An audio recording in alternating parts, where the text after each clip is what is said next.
Bonjour et bienvenue dans le magazine. Retrouvez des reportages, des témoignages, des moments d'édification. Tout de suite, c'est ICC Le Mag.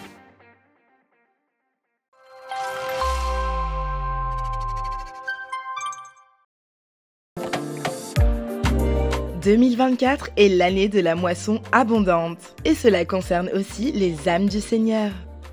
Aujourd'hui, dans le MAG, nous suivons Miribel. Elle participe régulièrement au programme d'évangélisation de proximité et adopte la routine du témoin. La routine du témoin, c'est 1. Être informé des bonnes manières de faire et pratiques, en écoutant les conseils pratiques, comme ici, lors de la formation Zoom des gagneurs d'âme. Là, je viens de suivre la formation des gagneurs d'âme où j'ai reçu toutes les clés pour évangéliser. Vraiment, c'était important pour moi de suivre cette formation avant de sortir sur le terrain. 2. La prière. Et oui, à chaque sortie, recommandez entre les mains du Seigneur chaque personne que vous allez rencontrer, car c'est avant tout un acte spirituel. Des âmes pour l'éternité en dépendent. 3. Une Bible de poche avec vous, ce n'est pas de trop. Être imprégné de la parole vous fait surpasser vos peurs et vous revêt d'assurance. Pour évangéliser, il n'y a pas besoin d'être pasteur ou de connaître de grands versets bibliques. Il faut juste parler de son témoignage à ceux qui en ont besoin afin qu'ils parviennent à Christ. Voilà, là, moi j'ai hâte d'y aller, on y va. Allez, une fois la routine adoptée, c'est parti. Direction une gare à proximité de chez elle pour 1 heure de partage et de témoignage sur le terrain. 1 heure, c'est le temps d'une course que vous mettez à part pour le Seigneur. Ah, ne sont-ils pas magnifiques les pieds de ceux qui vont annoncer l'évangile? C'est parti. C'est armé de son témoignage que Miribel aborde toute personne qu'elle croise. Alors Miribel, après 1 heure sur le terrain, comment on se sent? Alors la journée d'aujourd'hui, vraiment, c'est une moisson abondante. Clairement, c'est le mot, parce que vraiment, on s'est approché de plusieurs personnes, des personnes qui étaient en binôme, en trinôme, etc. et qui avaient vraiment le cœur disposé, des jeunes comme des personnes âgées. On a prié aussi pour des malades. Vraiment, les cœurs étaient très disposés et le Seigneur avait vraiment préparé le terrain. Et nos autres témoins sur le terrain? C'est vrai qu'au début, j'avais un peu le trac parce que c'est la première fois que j'évangélise.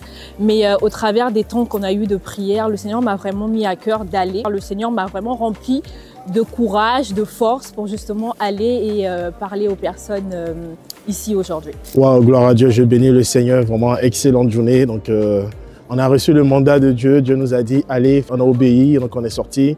Les cœurs étaient vraiment disposés et on comprend vraiment l'importance du temps de la prière. On a vraiment pris le temps de prier, de soupirer à ce que Dieu puisse vraiment toucher les cœurs. Et c'était une belle journée, les cœurs ont été vraiment disposés et on a apporté la parole. On croit vraiment que le Saint-Esprit s'est vraiment déployé, que les âmes ont reçu la parole et que cette parole va porter du fruit. Voilà, vous voyez, c'est simple. Être un témoin, c'est partager son histoire, son témoignage, afin que la bonne nouvelle du royaume soit annoncée à tous. Rendez-vous le samedi 24 février pour la prochaine grande sortie d'évangélisation.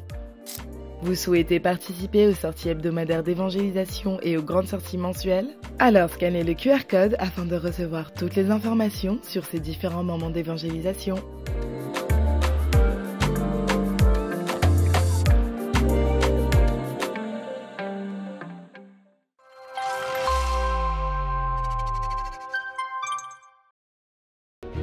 Bientôt.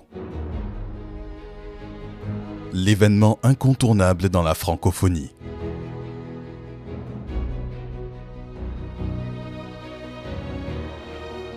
La Semaine royale. Du mardi 2 au dimanche 7 juillet 2024, à la Cité Royale. Save the date.